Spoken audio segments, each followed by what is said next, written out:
What's up, good people? Mark Holmes here, and as always, I want to say thank you all for watching, commenting, subscribing, and being part of the Joe Blue Sports Report. Without you guys, as well as you ladies, you know that this literally does not work.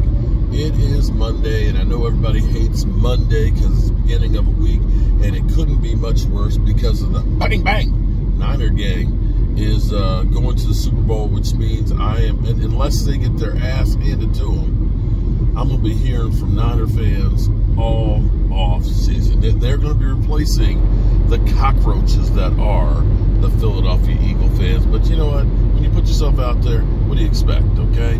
But congratulations to the San Francisco 49ers. And Jason, that's all you get. Congratulations, okay? Take your victory. Get your next 2 weeks together, and you better not lose in the Super Bowl, because I'm still going to call you chokers as well, because we're Cowboys, and we know about choking. Yeah, we're experts at it, okay? You came this close to choking. And speaking of that, my beautiful bride here, shout out to Miss Tracy. You know, I am a lucky man. I am a lucky man. Doc Walker was 100% right when we met him in Detroit. And he said, I outkicked my coverage with this one.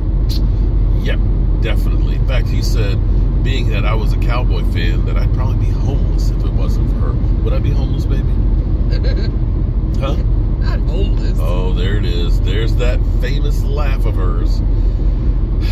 The secret to a long marriage, and it's been 20 years in one day, is that you can laugh at each other. Can I laugh at you, baby? Anytime, you always do. Oh, okay.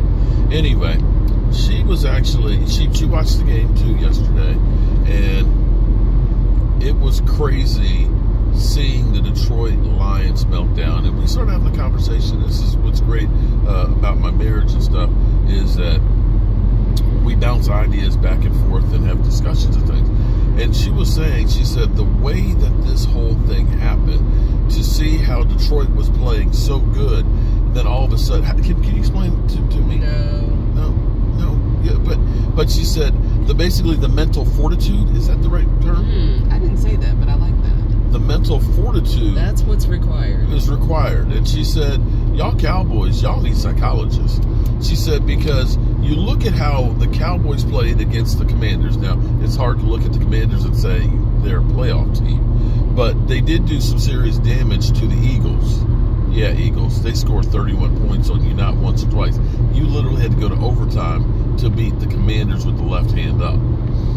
She said, but you see how the Cowboys came out and played against them, to then turn around the next week, which actually is a pattern, because you think about how we played against Tampa Bay in the playoffs and retiring Tom Brady, and then the next week against the 49ers, where we look like we're two totally different teams and players.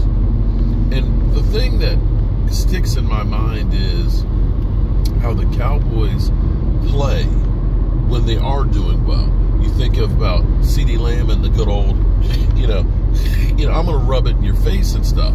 You think about Micah Parsons doing his lion crawl and everything else, and how the Cowboys are so exuberant.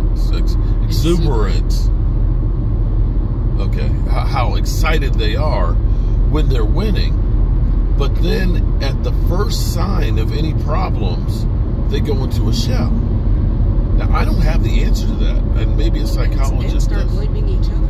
Yeah, and start literally, there you go, blaming each other. That's got to stop. And I don't know if this is, and this goes back to something, one of those things that I had said years ago that I wish actually happened, is you need a leader out there that has no fear.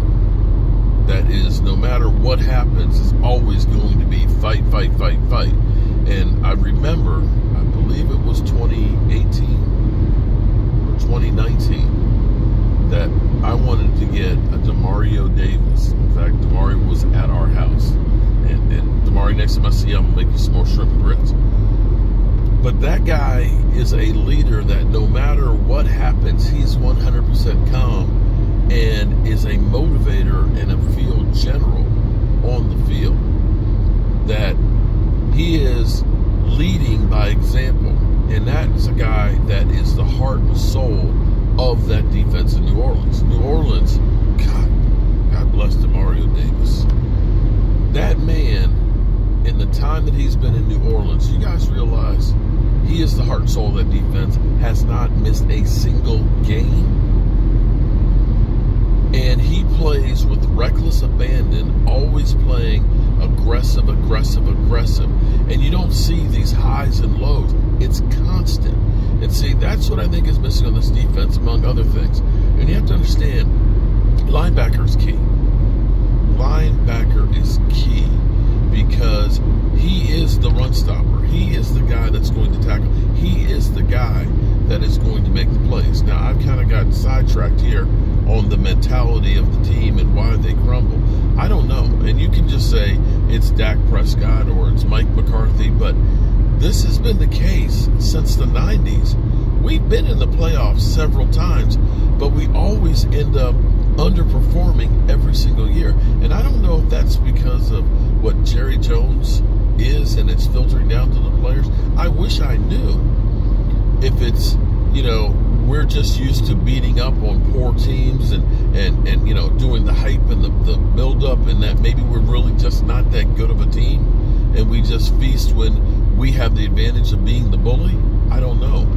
But I know when I looked at yesterday's games and I see even the losing teams that are out there fighting like crazy, and the mentality and the will, the fact of the 49ers, as much as I disliked them and didn't want them to win, I did not.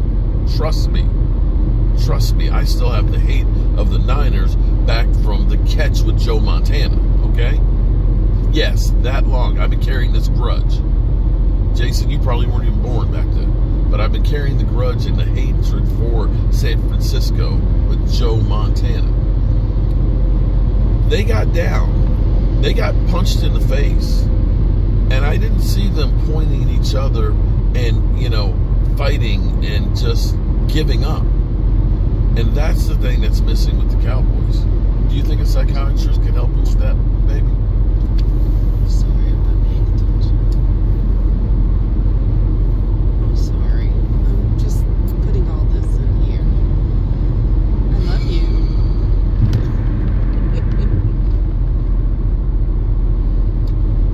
Yeah. So, do you think a psychiatrist, psychologist, a guy with a big baseball bat could help the Dallas Cowboys become mentally tougher?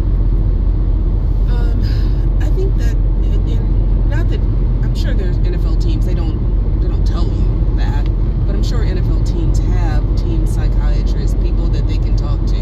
But I just think there's a whole nother level of building that muscle that doesn't exist. You put so much emphasis on the physicality of football and the plays and all that stuff, but what you really see is people breaking down mentally when they choking. Yeah, and that's what you have to be able to do, is very quickly get yourself out of that space, get your head out of that space, so you can go back to making good plays, because it just starts to pile on and you can see it. It's like you go from being able to do everything perfectly, perfect catches, beautiful passes, and then something goes wrong, and then you have 3 more things, and then it's over. They cannot dig out of that hole. Yeah. There you have it, good people. Weak-minded. And we got to find a solution. It's not weak-minded. I don't want to present anybody as weak-minded. It's a skill set, just like you exercising your body. It's a skill set you have to hone, to develop, in order to match that up with your physical skills. Well, I was telling my wife, and she said it's kind of it, but it's not really what she's talking about. I remember back at JMU, okay? JMU summer camp, you know, it's hot outside, it's like 92 degrees, and we were having a bad practice. And in looking in retrospect, I think that Coach Brzezicki had this planned all along, because the coaches were just like extra grouchy that day, and they were really just riding us. And when we got to doing gassers, and if you don't know what gassers are, is you're on one sideline, you run, sprint to the other sideline, come back, sprint to it again, and come back. And at the end of practice, you're running these gassers. You've got full pads on. You're tired. You're hot. And especially in training camp, your body is just sore. So we're running a couple of the gassers, and Coach Brzezicki's going off and saying, "You're dogging it. Y'all are a piece of blah, blah, blah, blah." He said, "Goal line." So we're all having to run over to the goal line. And he starts us doing gassers from end zone to end zone. And your ass is just exhausted. And, you know, we're trying to get through these things. You know, it's been hard. And he described doing training camp as boot camp. And that still wasn't good enough for him. He still was screaming at us and telling us that we were lazy, that we were, you know, dogging it and everything else. And he had us crab from end zone to end zone. And when it's 90 degrees outside, you got full pads on. You have been practicing for a couple of weeks. You are hurt. It was damn near impossible that by the time you got to that end zone, you were falling out. We're in North Carolina now. Wow. You're already in North Carolina, baby. North Carolina. All right. You're exhausted. And what he said to us was, I wanted to know, or wanted you to know, that no matter how tired you are, how stressed your body is, how much pain you're in, that you know you still have more to give. And it was basically being able to control and learn how to use your body even when you don't have anything you think left in the tank.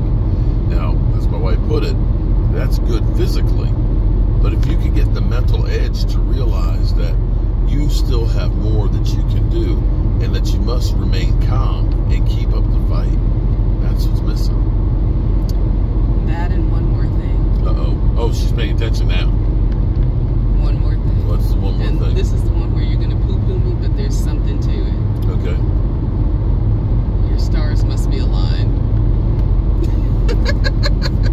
Don't you hear me, Jordan Davis? She shit on you. What? She shit on you. Who's Jordan Davis? That's a Philly 500 meltdown. That they literally were getting beaten on their defense. And so I have him on some clip that he's literally saying, Jordan Davis is on their defensive line. And Jalen Carter, Jordan Davis, they shit on you. What's that got to do with your stars being aligned? He just said you poo-pooed. He said I'm going to poo-poo it. Okay, anyway. Oh. So, in other words, you didn't hear what I said. I heard that your stars need to align. Yes.